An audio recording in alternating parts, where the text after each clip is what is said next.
I've been a burner since 1995. I make killer absinthe, and I will be your co-host, your co-MC this week, along with Megan Tigliano.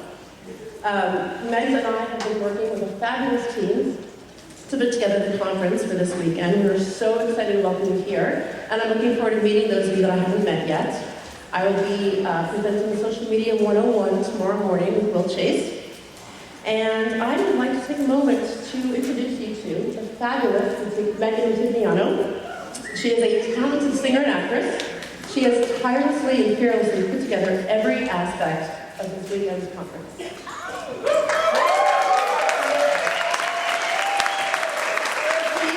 give a warm welcome to your regional network manager, Megs.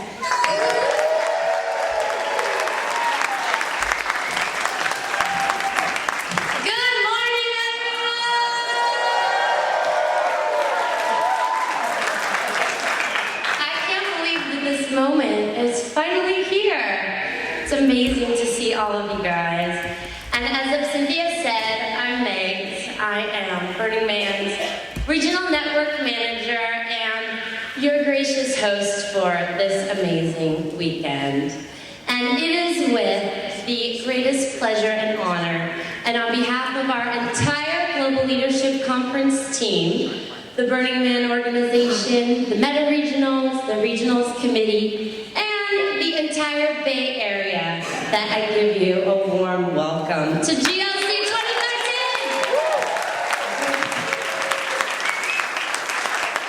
That's right, we're here and we're in it. How about the Spark screening last night?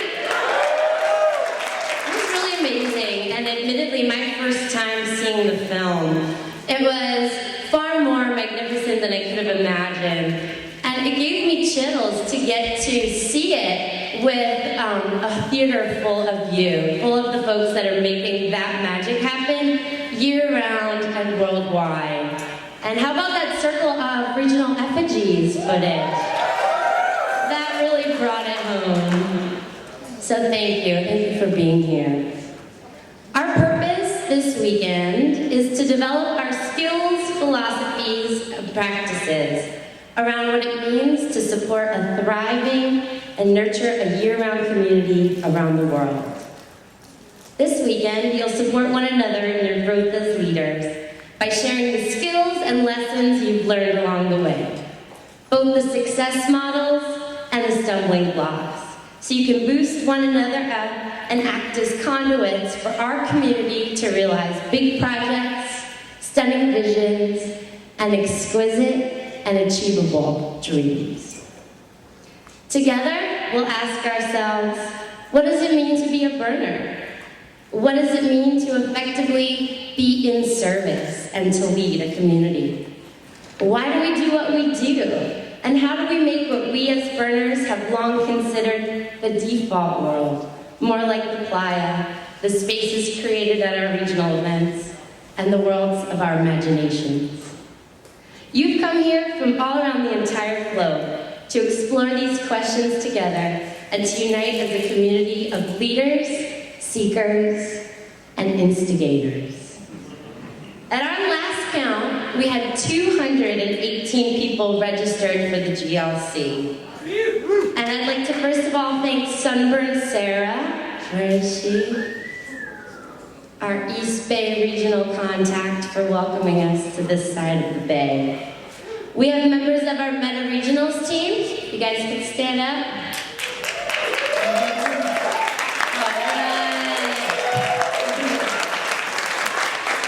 Our Burning Man office and Burning Man staff.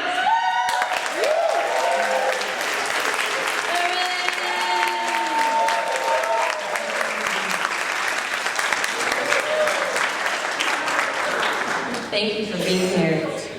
And community leaders and regional contacts in a wide spectrum of roles.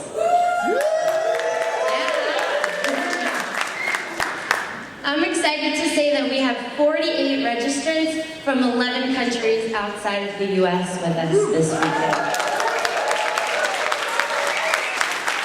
Pretty fantastic. Please wave to us as I call out your country. Brazil. Yeah. China, Taiwan, the Czech Republic,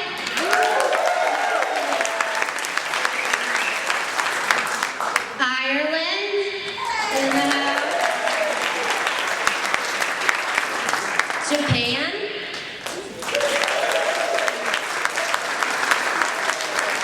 Korea,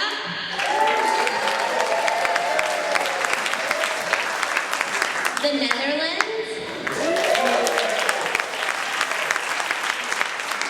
Spain,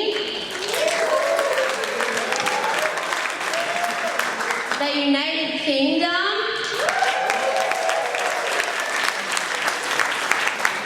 and our friendly neighbor to the north, Canada!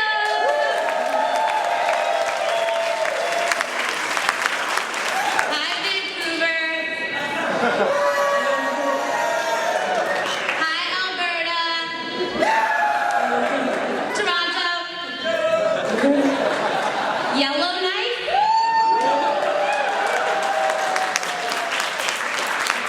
By far our most exotic new dot on the map. Welcome, welcome, welcome. It's really amazing from this vantage point. Oh my God, Israel!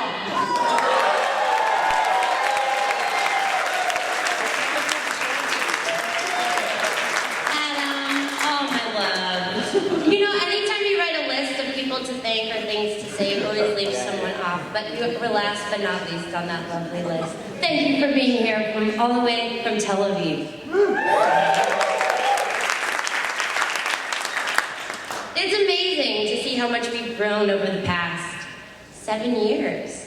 This annual conference of leaders began in 2007 under the guiding vision of Mary Goodell, Andy Grace, Stephen Raspa, Bex Workman, and our regionals committee.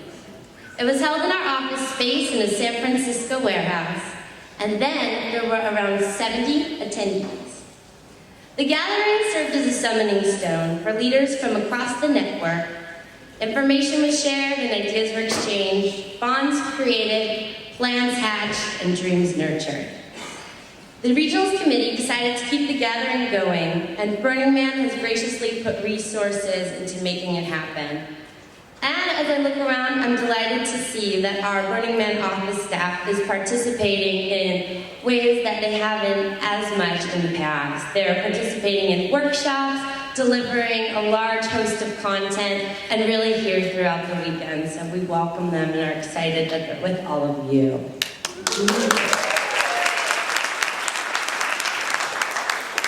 I'm also proud to say that we have grown from 70 attendees at the first conference to what is now over 70 presenters. So that's evidence that as you grow as leaders and develop who you are, that you're teaching one another, you're mentoring, and you're sharing your knowledge with those coming up and wanting to make their mark. This has gotten big, and it's only going to get bigger. And you are filling this weekend to the brim with your unique talents, expertise, and spark. We need only look around us to see that our conference environment has changed from our Burning Man warehouse to Marriott's conference environment. Truthfully, we'd love to put you up in our San Francisco headquarters, but with a group like this, we need more space. We needed the technology and the rooms equipped with the things that we needed to have you focus on the tasks at hand and focus on the learning that's going to happen. You've traveled on planes, trains, and automobiles from cities, towns, and foreign countries to meet one another, to share stories, and to learn. Consider this Marriott our vehicle for the weekend, our plane, our container that will help us ascend to the next level. And like burners do wherever we go, we're sure to make this space, this container we're creating, our temporary home. You can see the man out in the front, right? We love you, man. We love you, Marriott.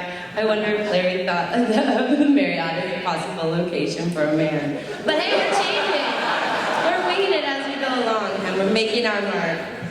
And as in Black Rock City and your regional events, we really wanted to feel easy to strike up a conversation with one another. And in fact, I'd like you to spend a few moments doing that right now. If you could greet the people next to you and just get to know them.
For you. And use your net this weekend to catch as many names, as many impressions, as many relationships and new sparks as you can. This leadership conference is about deepening our relationships and broadening our vision of what we can manifest for ourselves and as a worldwide global community. Thoreau said, if you have built castles in the air, your work need not be lost, for that is where they should be. Now, put the foundations under them. We've spent this year mapping out our content and creating educational tracks like never before for this conference. Our meta-regional contacts will explain more about our worlds of thought, and you've stepped up to offer your knowledge and experience to one another. We're delighted by the programming, and it will be a pure joy to see how it plays out and how you choose to engage with these opportunities. I'd like to spend a few moments going through our agenda and the flow of today's program. I know that some of you probably didn't get an agenda yet if registration was backed up, but please look on your neighbor and turn to page 1.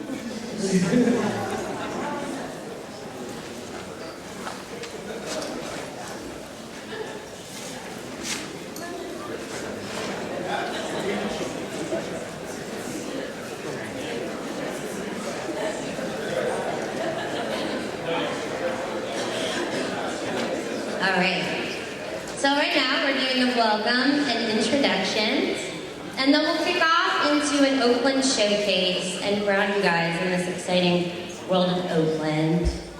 We will then have opening remarks by our one and only Kay Morrison. And in between there, we'll give you guys a short bathroom and coffee break, and we'll have our one and only camera girl lead us in a stretch just to keep our bodies nimble. We'll bring up our meta-regional contacts and do a state of the regional network report out. And we'll showcase a very special surprise and treat for you. We'll break for lunch. You'll be free to enjoy Oakland's many local eateries. In your welcome packets, there are maps with a bunch of recommendations and also little books that should give you some good ideas for places to go. And I know that there are a few self-organized meetups happening. I know that there's a Pacific Northwest meetup. So yeah, just connect with one another and use that time strategically. We'll then come back and have an address by Chip Conley, a Burning Man Project board member and hotelier international. And then we'll break and do our first set of information pods. Those will be in, some of the fundraising session will be in here, and the other courses will be in the rooms off of this hallway, behind this main space, and upstairs. Outside, in the Marriott main area by registration, there are boards where all of the room numbers and key info that you need will be posted, and there'll be folks around to help guide your way. We will then come back together for an Ignite conference. It's the first time we've done an Ignite session, and there are many of you speaking, and we've got some special guests from the Bay Area as well. And we're really looking forward to trying that out. It's going to be fun. And after that, we will parade ourselves over to the bike bridge unveiling, which Tomas will tell us about in a little while. And we have some special musical surprises for that parade and journey over there as well. So that's basically the flow of the day. Any questions? Not yet. Awesome. Love you. Now, just a little bit of housekeeping. The bathrooms are located, if you go out of these doors and just turn to the left, they're along the right-hand side of that hallway. They should be open all day. Sometimes they're locked a little bit later in the evening if you're here at the conference center, and you may need to get the front desk, but we're working with the Marriott to keep those open throughout our program days. We're in a large group, and so in moments like this, and especially when we're doing larger group conversations, it's best to stand up, state your name, and where you're from. Squish. Would you model that for us?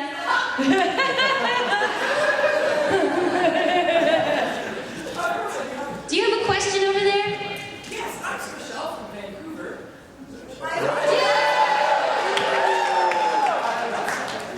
Love you, girl. I thought you would just roll with it. That is perfect. Thank you. We also have a lot of content and presentations, so we do want to try and stay on time. We had a big pop-up registration, so we're beginning the programming just a little bit late this morning, but we're confident we can make up for that. And everybody's coming here with their own perspective, so we ask that you respect one another and try to share the air in your sessions. We also have put more of a premium and more of a focus this year on maintaining our connection with the folks in the outside world that couldn't be here. So we have our Global Leadership Conference blog, and we also have a Twitter feed that's up on our Pathable site. So the hashtag is BMGLC13. So we encourage you guys to keep the online conversations going. All right, and now I am officially transitioning to the Oakland Showcase portion of our agenda. Welcome!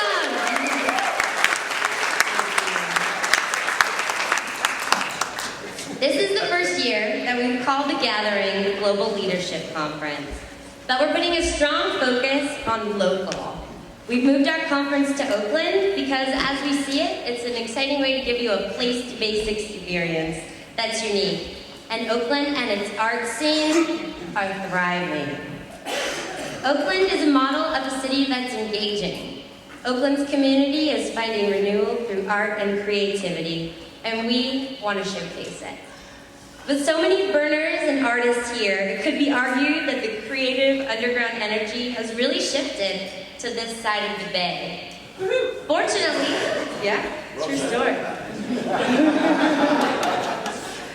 Fortunately, for those of us pulled by both San Francisco and Oakland, we have a beautiful bridge to connect us. the Bay Bridge, with the stunning Bay lights created by our very own burner community artist, Leo Villarreal. Disorient founder and Burning Man artist extraordinaire.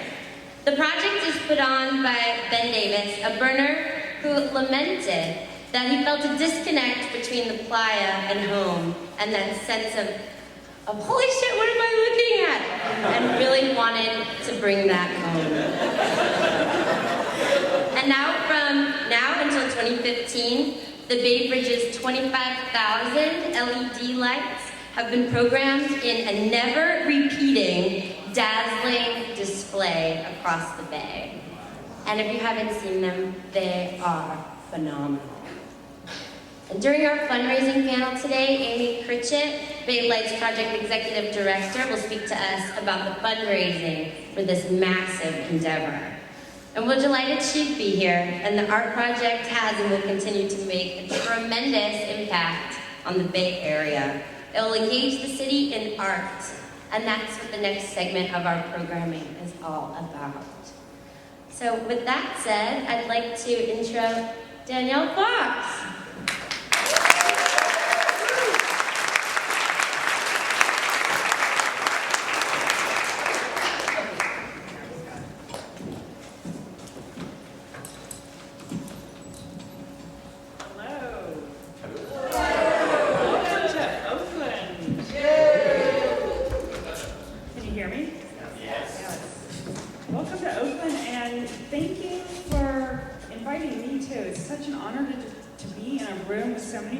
Who are so passionate about creative expression. The energy is just beautiful. I'm Danielle Fox. I'm the Executive Director of Oakland Art Murmur. And I'm just going to spend about 5 minutes telling you about Oakland Art Murmur. Then I'm going to show you a short video that we just made about Oakland Art Murmur. And afterwards, I'll spend just a few minutes looking at the map of all of the First Friday activities that happen on the first Friday of the month, and just giving you a little bit of an overview to help you plan your evening.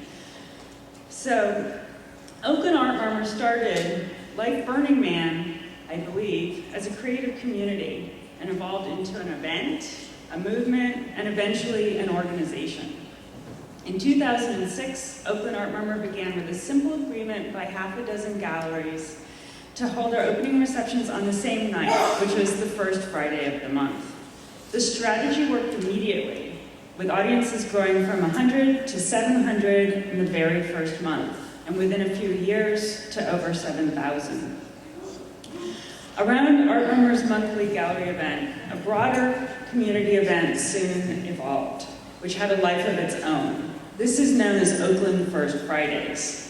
This is the street culture element of Oakland's monthly Bacchanal, and it is a grand celebration of creativity in broad terms, including craft, street art, music, and other modes of performance. Although the city has set aside a special zone for First Friday street activity in Uptown, there's about 7 to 10 blocks that are closed off on every First Friday, and I'll show you that on the map later. But the buzz and the vitality extend wherever there are creative spaces open on First Friday, to not only the galleries, but the craft shops, the fashion boutiques, the studios, workshops, cafes, and bars that host all kinds of visual art on First Fridays. Now, although Oakland Art Murmur has at times played a role in managing some of these activities, it currently does not. For the last 6 months or so, OAM has kept its focus on generating opportunities for engagement in the visual art that's inside of our 30-plus downtown galleries and mixed-use visual art venues.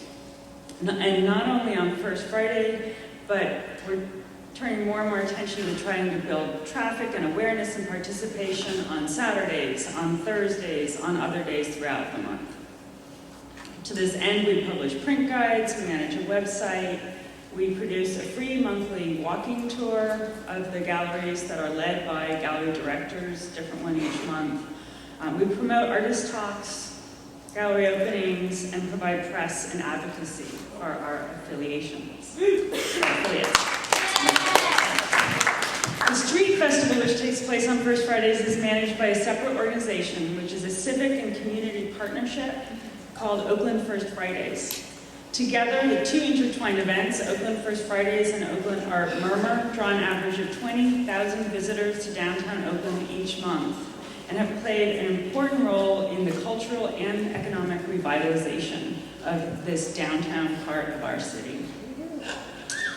I've thought a lot about the different elements that have led to this success, and while I don't believe that the individual elements are so unique, I do think that the combination of factors is something that is very unique to Oakland.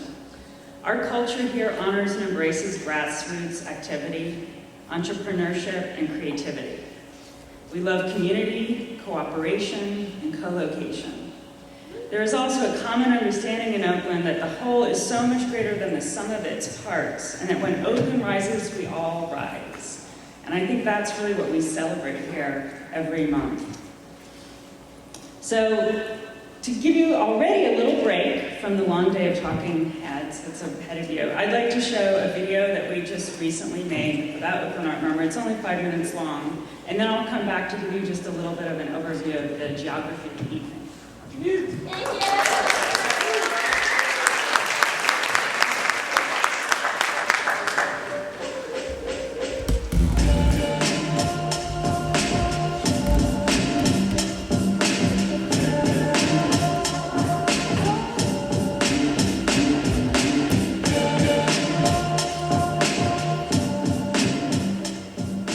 Oakland Art Murmur is an association of 30 visual art venues. Our mission is to increase awareness of and participation in the visual arts in Oakland.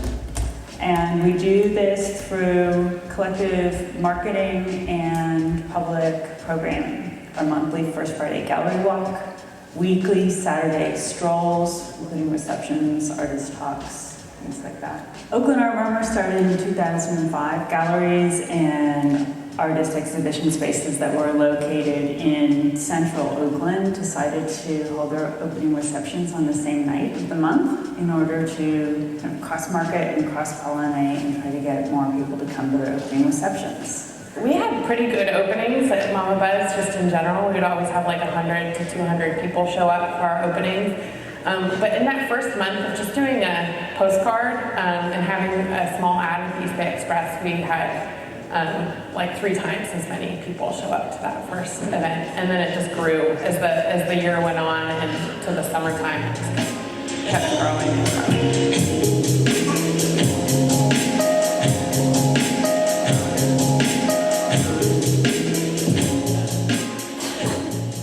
What I love about the Oakland art scene is that it's fresh. It's exciting. There's a lot of new energy here around creative culture. A ton of artists looking for opportunities to put their voices into the mix and an opportunity to bring our city up through art and culture. I love that that's happening right now. I think Oakland was really ready for something like Art Murmur. So Art Murmur kind of came about as a way to, let's show people that the artists are here and that there are places to show here and there's reason to hang out here. What was happening with the growth of Oakland's art scene was so exciting. Things still felt possible and accessible. A lot of the people that are already participating are also open to more people coming in and participating. We're one of the most diverse cities in America, and it shows through our artists and our creative scene here. It doesn't feel incredibly structured and contained the way it does in some other cities. I think that it's a space that isn't as saturated with this whole art world kind of culture. I think that we're creating our own version of all of that right here. And I think that's what artists love about Oakland.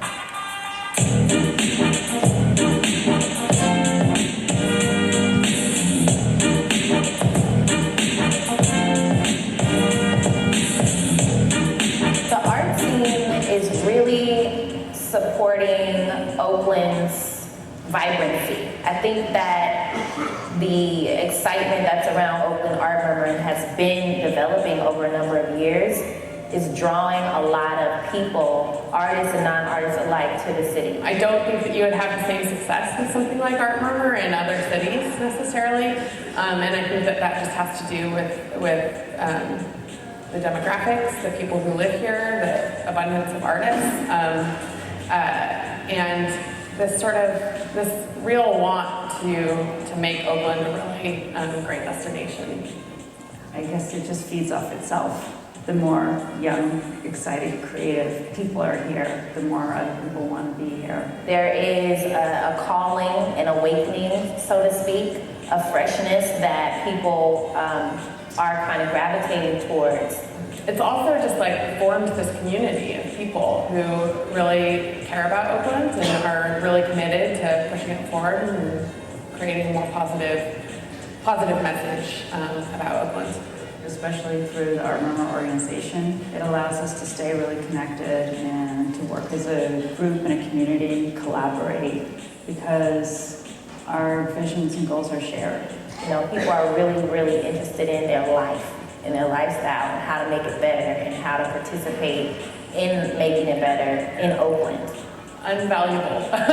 Invaluable. I don't know the right word. What is the right word? Priceless. It's priceless.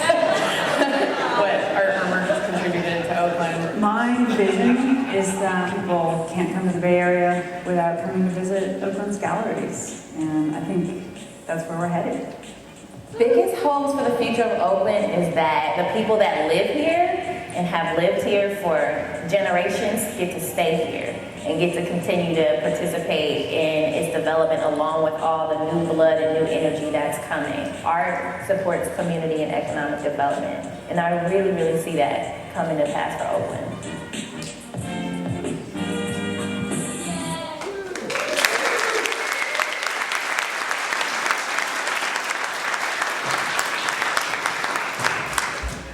As you can see, Oaklanders are very proud of Oakland.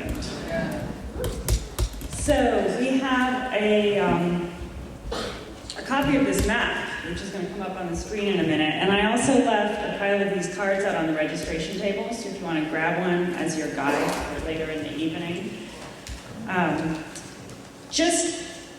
There's a lot to see and there's a lot to do, and even just focusing on the venues that are part of the Oakland Art Murmur organization, and we are only a fraction of what happens on First Fridays in Oakland at this point. It's a very diverse group of venues, and so it can be a little hard to kind of get your head around it. So there's a few different ways to slice and dice it. One is to look at it in terms of different districts, and that's how we've actually got things divided up on our website. We've got what we call Uptown, which would be north of Grand for the most part. There's a huge concentration of galleries on 25th Street, a bunch on 26th, and a bunch down here on 23rd. Then we have Downtown, which is right around here, just a couple blocks up from, well, I guess you're down here, but easily walking distance. There's another little cluster. There's a couple mixed-use spaces in Old Town Oakland, which really is where you are, and then at Jack London Square, there's another group as well. So we're spread out all up and down the Broadway and Telegraph corridor in a pretty linear fashion. At 15th is where Broadway and Telegraph come together. The green line on here is a free shuttle bus, and it runs until, I think, 1 o'clock in the morning on First Fridays. And I also left some little guides for that up there. But for those of you who've come from out of town and don't have a car, it can be a way to kind of zip up and down or get back to the Marriott if you're uptown later. And it's not that far to walk, but it can help you to pack a little more into your evening. I think it runs about every 12 to 18 minutes or something like that. Another way to slice and dice the community is to think about the diversity of spaces that we have. Oakland's gallery scene is not like Chelsea, where you walk in and every place has white walls and concrete floors and glass windows. There are a few galleries like that, but there are also a lot of spaces that are in converted warehouses. We've got people curating art in a classic car showroom that's up on 26th Street. That's a unique experience. And a lot of spaces mix other businesses with showing art. And so on this map, all the green ones are actually mixed-use venues. So they might be a shop, a wine store, a bar, or a cafe, but as long as they also do rotating art exhibits, we include them on the map. Lastly, Oakland has a huge diversity of artistic styles. I mean, if pushed, I might be able to be pushed to describe some kinds of styles that are kind of current or specific to Oakland, but I really don't want to categorize it. I think part of what we love is that you can see so many different kinds of things here. You will see minimalist art, you will see installation art, conceptual art, you'll see abstract painting, photography. There's a gallery, Crow's work here, just devoted to video, installation, and photography. She does a lot of video work there. And the Great Wall, which is right here, you may have seen it in the video, is a wall where they project films every first Friday. And so that really is kind of art, a little more out in the street. And if you're interested in more kind of urban street culture art, Locale specializes in that down at Jack London. And there's a few artists, there's a group of studios behind Swarm Gallery with some really great artists working back there as well. And they're all open on First Friday. There are several exhibition spaces that are attached to studio buildings. They include Swarm, Hive, FM. So any way to make it work is how we do it here in Oakland. I'll also, if any of you want to write down, I'll actually give you my cell phone number. If you want to call me this afternoon and say, where should we go to see this kind of thing, or where should we have dinner? For this afternoon, I'll be your on call as your Oakland concierge. So it's 510-325-6659. And my gallery is Slate Contemporary. It is on 25th Street in a building that has 6 galleries, and there's a long hall right when you go in the door, and I'm at a small space at the end. So stop by and enjoy your day.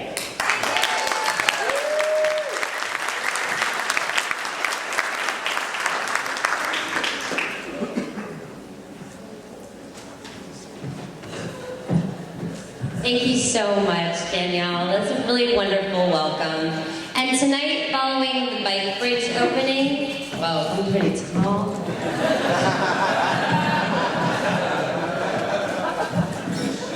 And I got platforms with playa vests on them. So tonight, after the bike bridge, there'll be ample time to explore First Fridays and the many galleries that Danielle, our beautiful executive director of Art Murmur, was telling us about. Our next guest, Leslie Pritchett, serves as the secretary for the Crucible. It's also a nonprofit here in Oakland where they make beautiful fire and metal. Leslie also served as the executive director for the Black Rock Arts Foundation. And today she'll speak with us about Peralta Junction, a project that Burning Man Project helped to sponsor that really engaged the Oakland community in exciting ways. Thank you for being here. A warm welcome for Leslie Pritchett.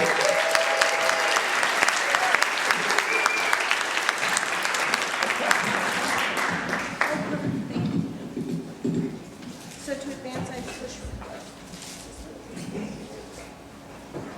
I was going to hold it. How's that? Good morning, everybody. Good morning. I'm going to be a little bit quick this morning. I put together what is effectively a photo essay, which I'm showing for the first time, about the project, the Peralta Junction project, which took place last fall in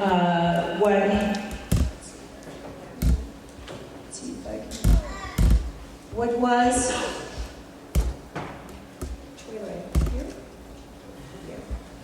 an empty lot in West Oakland. This project was effectively an experiment in urban space activation. A number of people came together, primarily a design-build collective called One Hat, One Hand, and myself under the auspices of Commonplace Productions.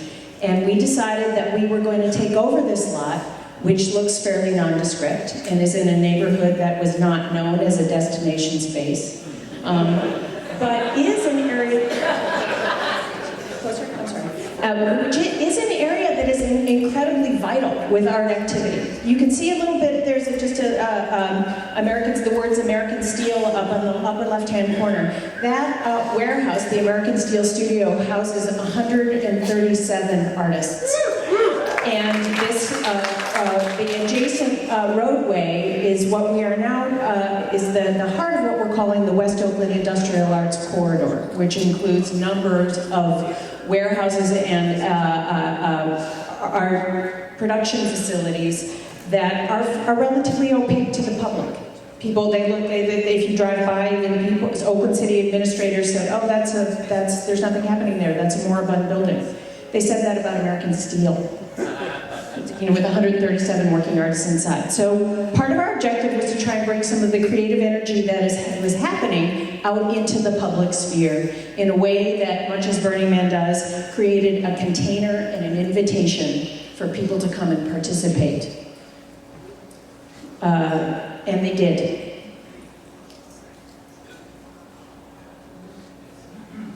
So they One Hat, One Hand, and Marcus Giard, my primary partner in getting the project rolling, is vacationing in Hawaii today, or first vacation in years. But they had developed this group, their artist group had developed a project called The Midway, and we'll see some pictures of it as we advance through the presentation, which was a beautifully crafted interactive art project which had a very strong aesthetic and kind of a 1920s retro carny theme. And Marcus and his group used that as the anchor for developing the rest of the space, and began to put together a vision and a plan for how the space could be built out to welcome a range of people, artists, performers, vendors, artisan vendors, and also food purveyors in the form of food trucks. So the space has had no infrastructure. There's no water, no power, no sewer. So we're familiar with those situations. And we worked to bring those, the component pieces needed through some painful negotiations with the City of Oakland, but we were able to get there. It's all permitted, all insured, all above board, the effort. And the community really responded. This is a sculpture by artist Karen Cusolito, who runs American Steel, said, sure, I'll bring a piece over. You can use the crane anytime you need it. Heavy equipment, people, to the artists from American Steel who helped, create a 20-foot long, fantastical entryway and gateway. I won't name all the people that we'll see because there are hundreds. But just there was I love this. There were so many little love notes. This was just somebody I showed up one morning just as we started the build, and somebody had hung this on the fence. It was a little art piece that had a frame that was made out of coffee grounds. And our first graffiti. So one of the things that we had a 300-foot long fence line, and we suspected that graffiti is rife in this neighborhood, and we knew that it was going to be an issue. But that this started the dialogue with a number of local artists who, graffiti artists and muralists, created. Again, I won't go into that whole topic today because it's a big one, but a lot of conversation about the role of graffiti and graffiti art, but a number of people came to help us to decorate that 300-foot long fence line and some of the interior spaces with amazing work. And two artists who, known to us, friends, helped Ezra Eisman and Naomi Adana to help paint the containers. And so the space was brought to life. And we arrived at a point where it was time to invite the general public in. We had 14 artisan vendors Bunny Reese and her team had built a fantastical stage backdrop, that you see on the left, the Twin Pony stage. And the premise was that we hoped that if we created the container, that others would come up with ideas. For example, the ticket booth in the middle was just an artist from across the street offered to build it and did. Much of what happened there was very organic. We started with a community movie night, showing a range of different kinds of films, which happened every Thursday night, which was, in this neighborhood, it was surprisingly well attended from the beginning. I think we had 150 people the first night, had done almost no promotion at that point. This is some images of Midway, which was the cornerstone art project that I talked about, which involves kind of carnival-style games, and the artists who crafted it are also play the performance parts of the carnies, including Chris there.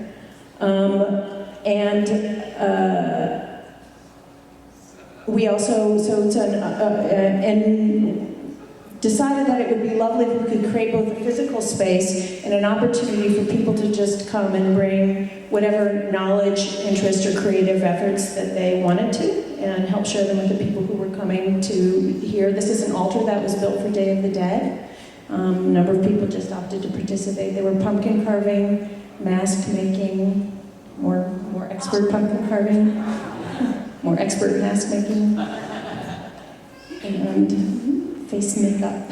And this is an example. Emma, the woman that I didn't know, all of a sudden just showed up, and she's a performance artist who writes the most spectacular letters for you. You just walk up to her, and she just sits there typing until somebody comes to say hey, and then things happen. But it is an example of somebody who just accepted the invitation and came. A huge range of performances of all different characters and natures. Many of them, for example, people who were friends of friends but weren't scheduled performances. Absolutely fantastic. It was an open stage, effectively. Hot tub. They were pretty hot. And storytelling and other kinds of programs. Artists and vendors have organized a whole kind of range of of wares were offered, all of them representing kind of local creative people, including instructors from the Crucible, the School for the Industrial Arts that I'm involved with. A woman who takes amazing portraiture of soul catcher photography. This was our base of operation in the main market tile, also built by some artists across the street. So basically, the project was about creating a space and creating connections, and it worked. It worked phenomenally well. Huge numbers of people, hundreds, maybe thousands, I expect, became involved. The Mousetrap project, which you may be familiar with, also was installed for a chunk of time there. And kids from the neighborhood came and participated.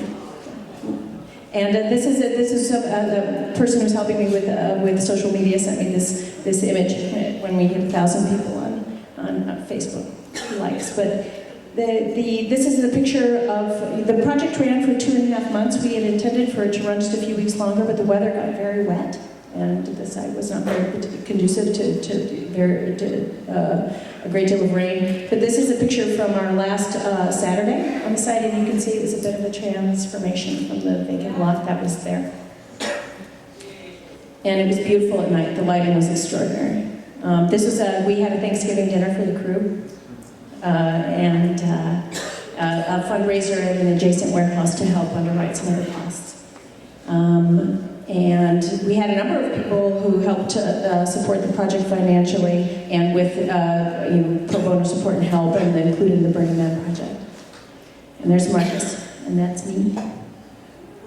And then there's a picture of closing night, and many of the members of the crew, several of whom lived on site and worked almost incessantly for the entire 3 months.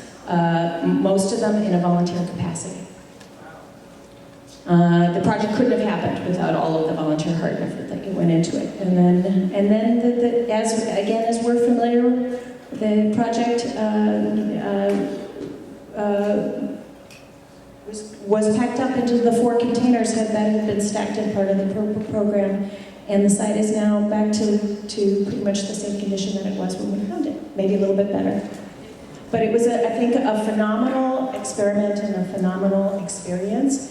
And we're at this juncture just trying to figure out what it means, both for that site, for the project, for the teams of people that came together to help create it. But it's an excellent example of the kind of energy that is oftentimes created around projects at Burning Man in a place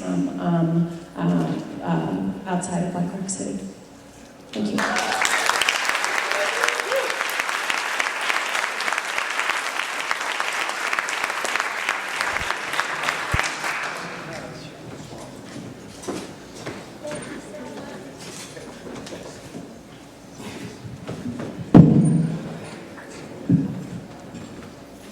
Let's give it up for Leslie Bridges!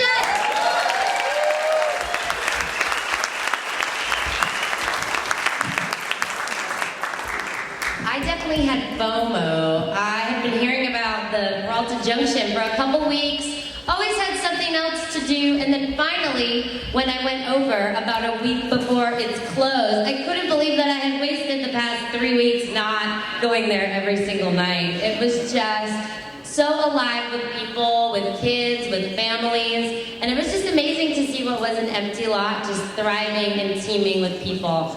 That's what happens when we bring our art and our spark into the real world, and really it was just amazing to see how much energy and how much love it drew to it. It was just phenomenal.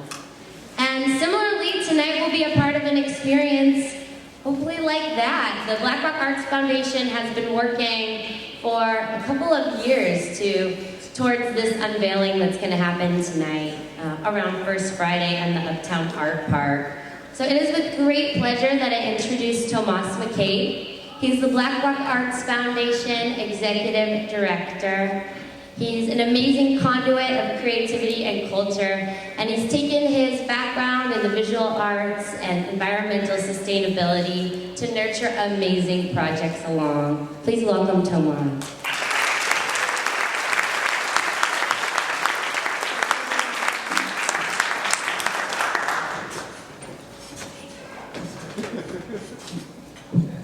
I'm almost as tall as Megs.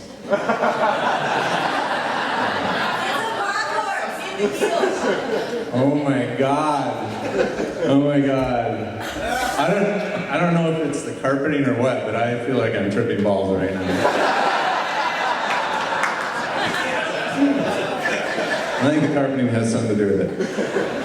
Anywho, I'm supposed to talk about Oakland and BRAF. I think most of you are familiar with the Black Rock Arts Foundation, or as we like to call it, BRAF. We have 2 major program areas. One is grants to artists, and we run a cycle every year, and we usually award about 12 grants to artists all over the world. One of them is here tonight from Czech Republic.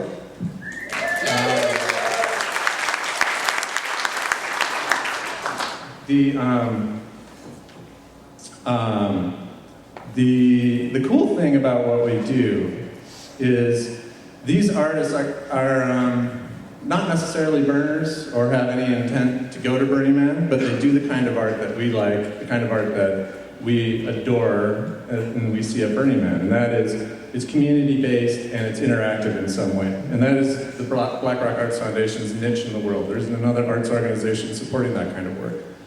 The other major area is our civic arts program, which is our public art program. There's our website. I just want you guys, if you haven't been there, to visit our website.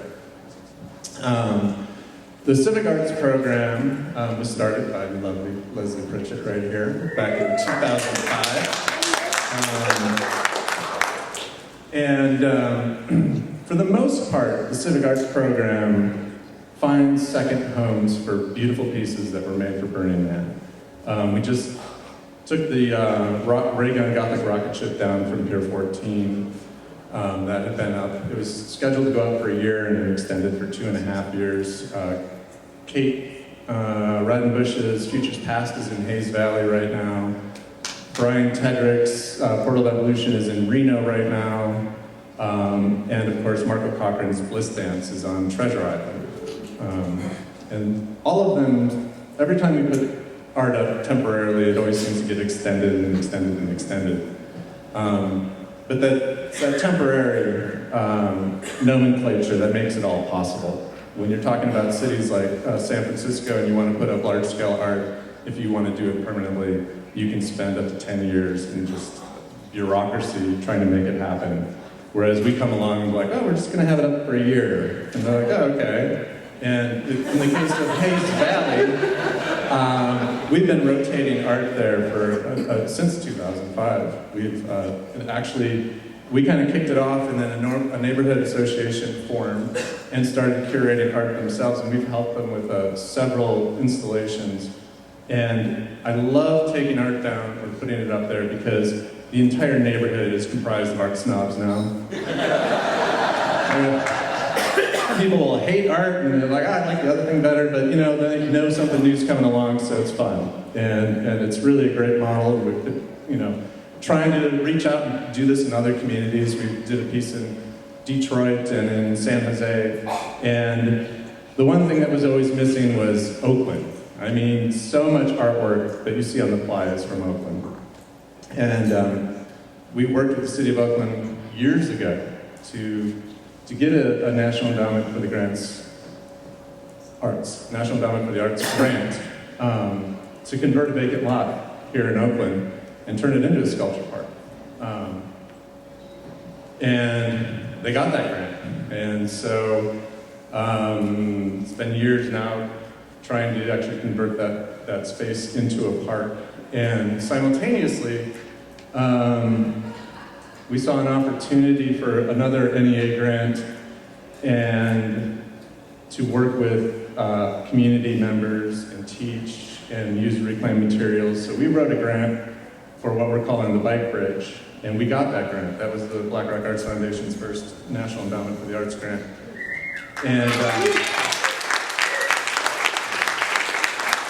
And so the idea was that piece we're going to create from scratch and put it in this new park.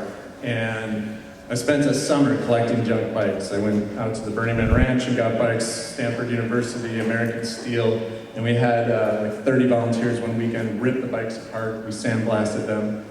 At the same time, we partnered up with the Crucible, who had a summer program, and they had 12 young women from 7 different Oakland high schools enrolled in a summer-long class. They learned shop skills, welding, and the second part of that is we gave them some junk bikes, and they made art bikes. The third part, we partnered them with an artist that we got through an RFP process. What's the RFP process? Request for proposals. And we had a number of artists submit proposals, and they had amazing designs, all using junk bike parts to make the pieces. And the person who won was the only person who didn't submit any kind of design. And I was like, that's the guy. Because the whole idea is you're going to work with these 12 young women, and you're going to come up with a concept together. And that's exactly what Michael Christian did with these 12 young women, and you'll get to see it tonight.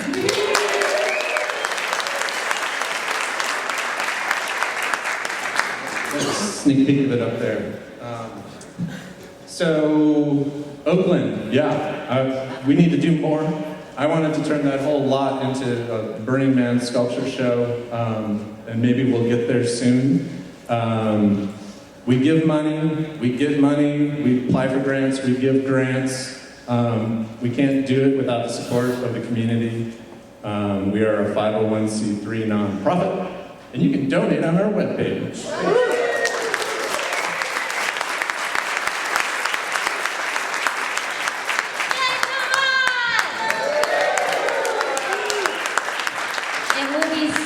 Joy to celebrate tonight with the City of Oakland and the Black Rock Arts Foundation. And it wasn't a coincidence that our leadership conference weekend coincided with First Fridays and the Bike Bridge. We really wanted to model for you guys the types of things that we're talking about, and we know that across the network, you're working so hard to engage your cities and to put art on the map and to have that dialogue and to move beyond the trash fence and into the real world. And this is a prime example of what happens when we put some might and some intuition and some funding and some love behind making it happen. And it's amazing that it was able to also involve Oakland's youth. So it's a really exciting project and it'll be a joy to celebrate. We also wanted to give you the opportunity to not just learn about art and see art and celebrate it, but we want you this weekend to make some art.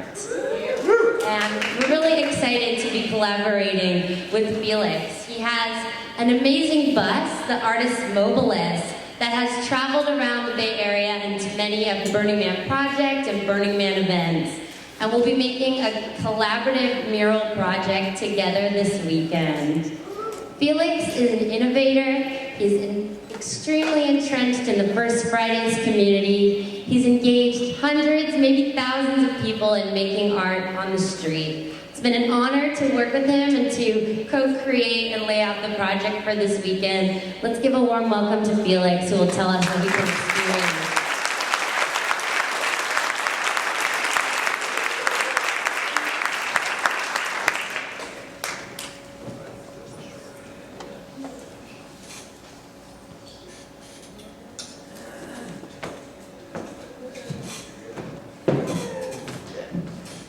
That's the right height. Yeah. Morning. Morning. So, well, I'm introduced. I'm Richard Felix. I'm the creator of Artist Mobilist, which is a mobile art gallery and art incubator. It's a converted bus, and I'll tell you a little bit more as we go forward. But let me get my tech stuff down here. So, good. So I'm a burner, I'm an artist, I'm an entrepreneur, and I'm here this morning to welcome you to Oakland and to tell you a little bit about what's happening here. Meg mentioned I'm involved deeply with Oakland First Fridays, and it's an amazing process. It's a testimony to the power of art. You guys hear me okay? Yeah. Better?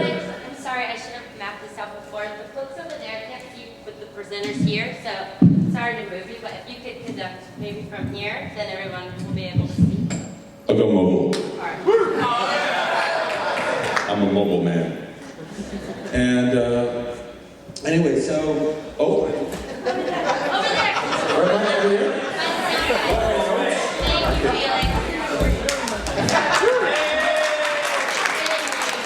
Felix. Thank you. Any questions? Usually I come with a bus, but today it's just me.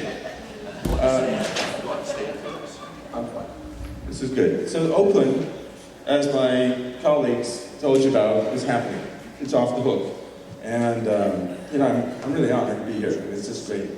I don't even recognize most of you without dust on you, so trying to kind of imagine, with clothes on and street clothes. But anyways, Danielle's doing amazing things, growing the brand and getting people involved in the brick and mortar experience. Leslie with Peralta Junction was a total transformation of a very urban lot. Let's put it that way. Full of needles, full of all sorts of stuff that you see in ghetto neighborhoods and urban neighborhoods, and it transformed it into a totally immersive creative experience, which really is what Burning Man has done in terms of inspiring me. So to go forward a little bit, these are pictures of First Fridays. So these are cumulatively with Art Murmur, we attract 15 to 20,000 people a month. This is the hottest festival happening in the country on a monthly basis. And it's lifting Oakland. It's doing things that it never, in anybody's memory, nobody can remember Oakland outside of some of its challenges around violence, around crime. But now, it's changing its brand. It's changing its pride. It's changing its activity. It's engaging people. It's getting people over the bridge. That's pretty amazing. So, and it's actually stimulating it economically, creatively, spiritually, and innovatively. And we've got volunteers, 20, 30 volunteers meet consistently every month. We put on the festival, and as we know, there's no really great idea can actually really happen without a tremendous amount of volunteers who believe in it. And I speak from my own volunteer efforts, but also in terms of the things that I've endeavored to create in the world, and you can never do it without volunteers. So let's give a hand to the volunteers for sure. So how Burning Man inspired me? I first went in 1998, and I think this year it'll be year 10 or year 11. And it's inspired me into action. It's an amazing experience. I couldn't have anticipated the result of my life in the experience of Burning Man. And I came back and I was like volunteering with mayors to co-write policies on arts and culture. I was co-founding nonprofits and working on different boards and anything I could do to actually live the principles of my life. And where do we get participation? How do we get decommodification? Where do we go? How do we make things immediate? What about inclusivity? And these things, we lived this experience at Burning Man. And coming back, we're like, wow, that was great. But what do we do when we come back? So, my life, the trajectory of my life has totally changed since Burning Man. And it's like, lit a fire under me. We lit a lot of fires out there, but it lit a fire under me it just burns brighter and brighter. And, we built a city in the middle of nowhere, where cities shouldn't be. And, well, where other people would think a city shouldn't be. And, we bring everything in, we create our infrastructure, we come from everywhere, and we go back to everywhere. And a lot of us here, I'm really honored to be here with everybody from all around the world, and we've had a chance to connect online before the conference around the mural collaboration I'll talk about in a minute. But, I'm a mobile guy, so I think about a lot of how we roll. And something like 200 buses, just regular buses, come into Burning Man every year, bringing people from all around, from something like 25 states in Canada, going back to around 50 cities. And then we have I have about 500 art vehicles a year on Playa, and thousands apply. And last year, I think we had 25 art buses. And we have art vehicles, and we have transport vehicles, but it's part of our infrastructure. And after Burning Man, we culminate with the whole experience. We meditated at the Temple of Honor, and then we blow out of there. And it kind of goes dormant. We're fired up. We go back to our communities. We try and make things happen, but the infrastructure we created goes pretty dormant. So, what if we were to try and transform that? Try and turn that infrastructure into an art infrastructure. And, in our between Playa experience. So, one of the things we can do is we can repurpose these Playa vehicles that are usually buses sitting in parking lots and warehouses and empty fields and avoiding parking tickets. And anybody relate to that? Okay, so, and we can turn them into platforms to inspire people, to engage people. And I'll tell you a little story about one little bus. So, but I want to leave you with this, start with this concept, this idea, this meme, you are the vessel. You're the vessel to empower creativity with your mobility. Whether we're doing it by foot, or by bike, or by truck, or by bus, and to make art happen everywhere. So we are the vessel, but we can exponentially expand on that a little bit. So this is a story of one little bus. It was been to Playa a couple times. It's a beat-up party bus. And there are people here that came from over the pond, and they didn't drive a bus or get on a bus or take a car, but if this idea resonates with you, and you find a vehicle wherever you are, and you want some help, just get in touch with us. We'll, come up with engineering ideas, we'll come up with ways to potentially fund it, and hopefully share some art with you. But this bus took about 20 volunteers, day and night, over 1 month, and this is a bus that wasn't being used, and it's just like tired. And I had this vision about creating this mobile instigator and creating a platform for all types of collaboration to happen. And talked to a friend of mine who was busy moving his bus around to avoid parking tickets. And I asked him if he wanted to do something cool with it. He said, sure. So after that, month of building and a month of road testing and fabrication engineering, we've been, in this first year, we built mural galleries on the outside. We've had about 300 to 400,000 people see the art on the outside. We've had about 20,000 people come through the inside gallery, which we've shown 50 artists in. Can you guys hear me okay? Pretty much, students? Good. Okay. I'm a bass. So, we've engaged 7,000 or 8,000 people in collaborative art.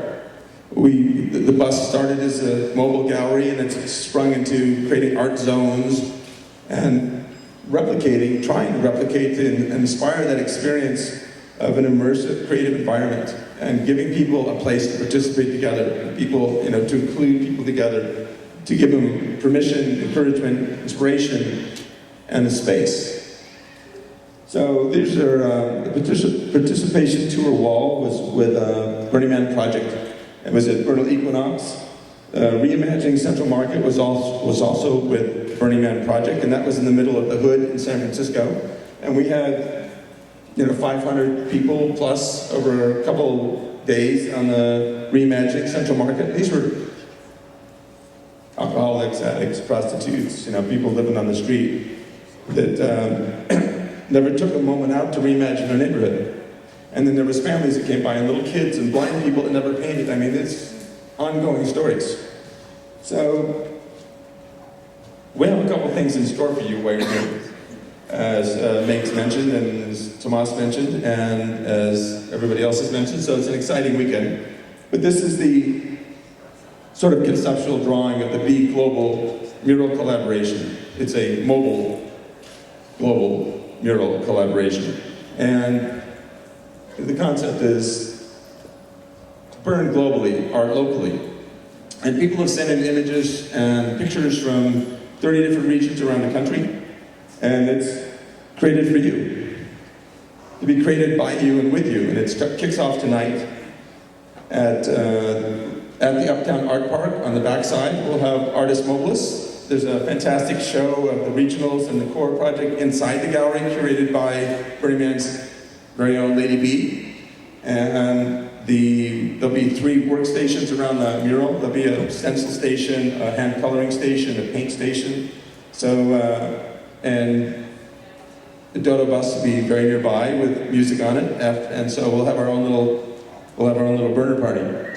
And so then Saturday night, American Steel, and Sunday we'll park just outside here, so you have lots of time to make art, and I'm counting on all of you guys to jump in on this. I want to say thank you. Thank you.